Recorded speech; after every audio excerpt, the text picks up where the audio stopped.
আসসালামু আলাইকুম friends, welcome to my channel cooking recipes by Nasrin. আজকের পর্বে থাকছে প্রাণ জুড়ানো কাঁচা আমের শরবত। এক গ্লাস কাঁচা আমের শরবত নিমেষেই ক্লান্তি দূর করে দিতে পারে। প্রচণ্ড গরমে এক গ্লাস শরবত আপনাকে রিফ্রেশ করতে যথেষ্ট। খুবই সহজে বানানো যায় কাঁচা আমের শরবত। চলুন তাহলে প্রাণ জুড়ানো শরবতটি বানিয়ে ফেলি।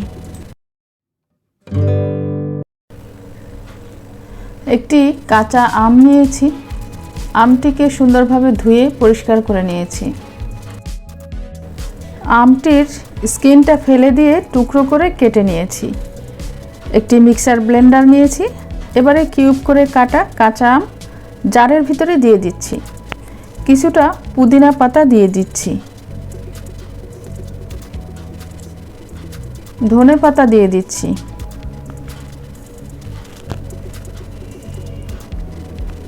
একটা কাঁচামরিচ দিয়ে দিলাম। ঝাল বুঝে কাঁচামরিচ ব্যবহার করতে হবে।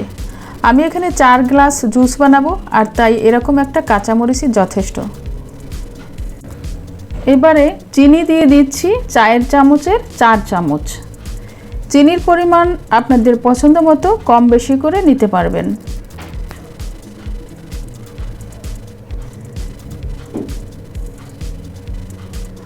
লবণ দিচ্ছি 1/4 চা চামচ।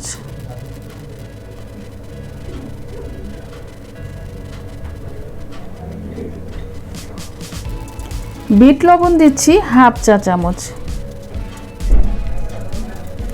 গোলমরিচের গুঁড়া দিয়ে দিলাম 1/4 চা চামচ। নর্মাল ফ্রিজে রাখা ঠান্ডা পানি দিয়ে দিচ্ছি 1 গ্লাস পরিমাণ।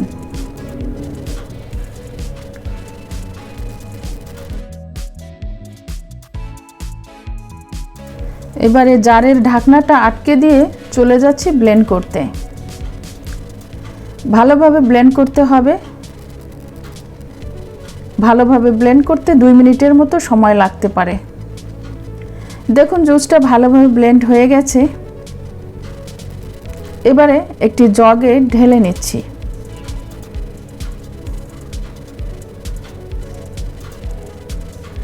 সাথে আরও 3 গ্লাস ঠান্ডা পানি অ্যাড করে দিচ্ছি।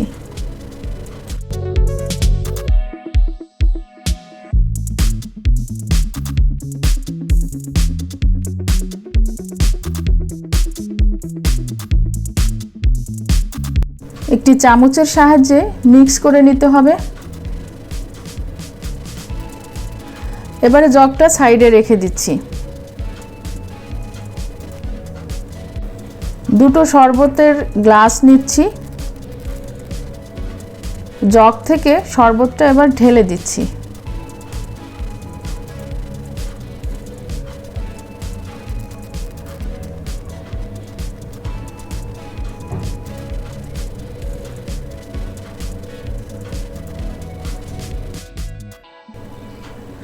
শরবতটা আরেকটু ঠান্ডা করার জন্য আইস কিউব ব্যবহার করতে পারেন।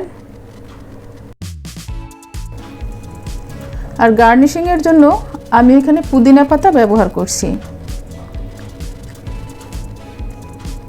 আর স্ট্র লাগিয়ে দিতে পারেন। তো তৈরি হয়ে গেল আমাদের রিফ্রেশিং ম্যাঙ্গো জুস। ভিডিওটি ভালো লাগলে লাইক দিন, কমেন্ট করুন এবং শেয়ার করুন। সবাই অনেক অনেক ভালো থাকবেন, ভালো খাবার খান, সুস্থ থাকুন। It good food, feel good. আজ এ পর্যন্তই। আল্লাহ হাফেজ।